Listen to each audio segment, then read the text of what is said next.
As you guys have noticed, with spring comes rain, and I think it's time that we had a talk about that.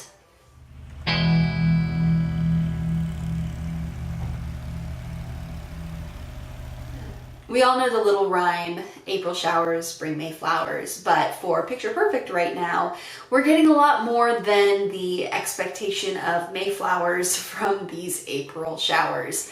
We're getting some calls from people who are a little confused about how exactly the scheduling of outdoor services works around wet weather. So I want to talk to you guys a little bit about what's going on with that, how we figure out the schedule, how we navigate this rainy weather that we've been having, especially since we saw so much of it last year. By now we're kind of pros, and I want to make sure that you're covered so that it's not anything that you have to worry about this season. Lawn care is one of those industries that isn't given much credit for how much organization and thought and complexity is lended to the development of a sophisticated business model. It's not just some blue-collar industry where a guy with a mower comes out and pushes it. Yeah, that's how a lot of people start out, but the successful, more established companies like Picture Perfect that have been doing this for a long time, have multiple crews operating, are providing different levels of service from fertilizer to mowing and maintenance. There's a lot more that is involved with that. There's a lot of organization and fine-tuning and kind of this background support structure and staffing that is really involved to make sure that everything runs smoothly and all of these ducks get lined up in a neat, tidy row so that not only are services being completed correctly, but we're also maximizing on the time that we are out in the field and active. Believe it or not, it is not as much common sense as you would think that we don't make our crews work when it's raining. I've had more than one person in the time that I've been running sales calls act very surprised and almost irritated that I couldn't guarantee that we would perform a service even if it were to rain on the day that it was scheduled. To me, that's kind of a quality of life thing for our crew. I wouldn't want to work in the rain, so I don't want our guys to have to either. That's kind of where that stems from, and that's pretty universal across the board. That's just kind of one of those things that's progressed as we've modernized as a culture.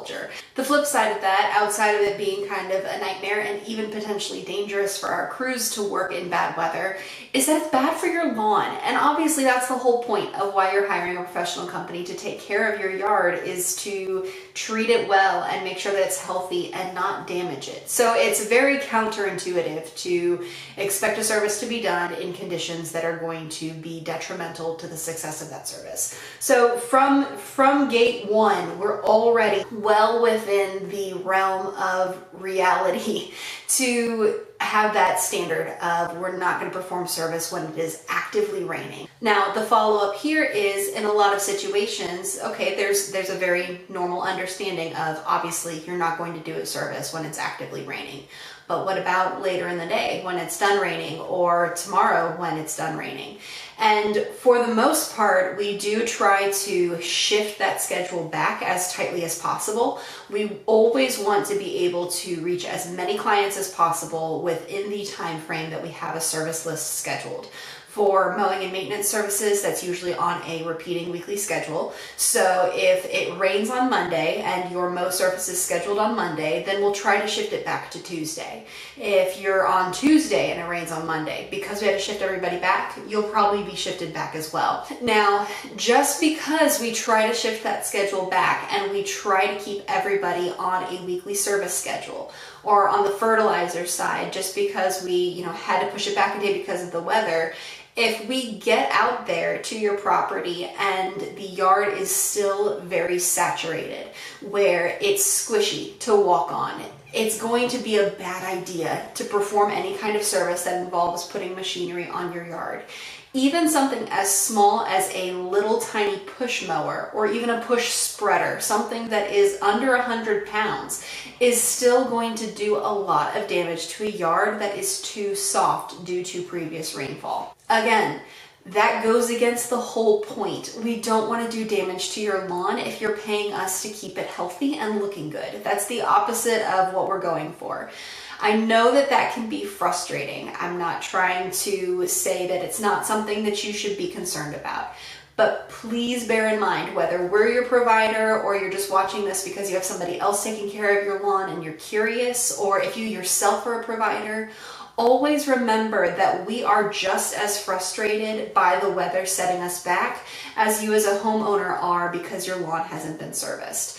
If we don't provide a service, and if we don't provide a service to the standards that we set in terms of making sure that you're happy with it, we don't get paid and we don't pay our bills. So there's no reason that we don't want to complete this service. The only reason we would be discouraging you from asking us to complete a service before the lawn is suitable for it is because we're worried that it's going to compromise the quality of the work that we are proud to be doing.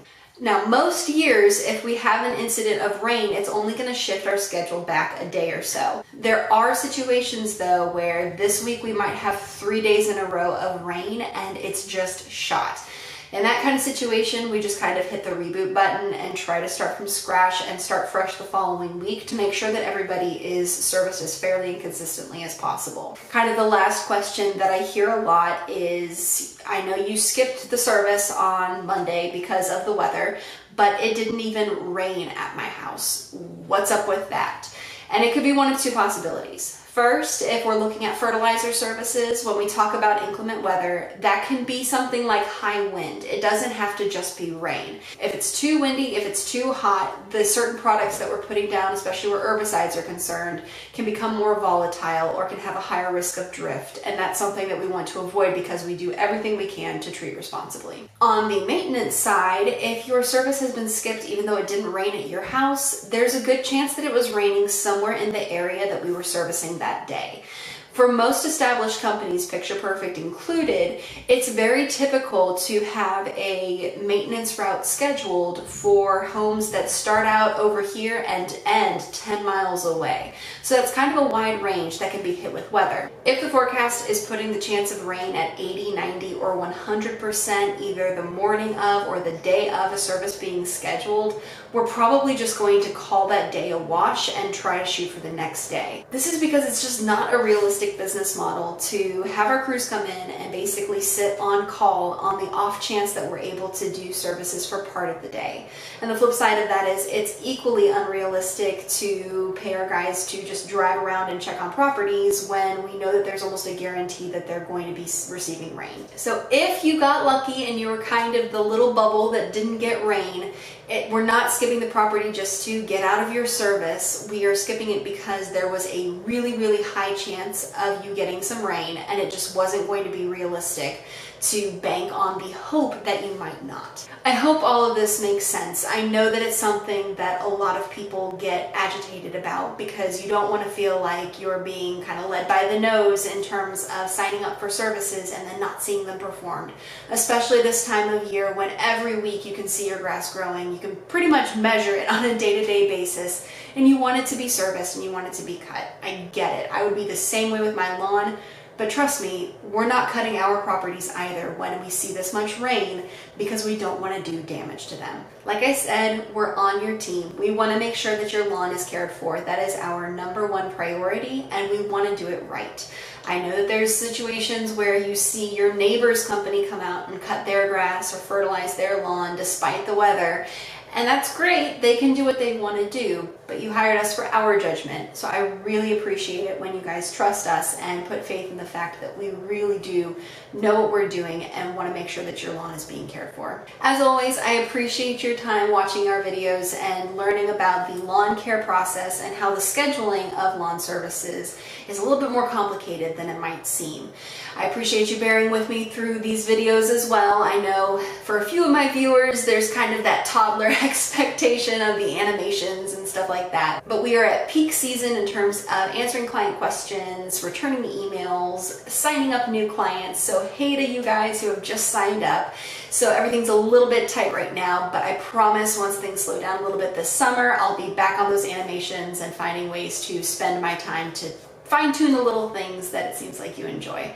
If you have any questions about your lawn, let me know.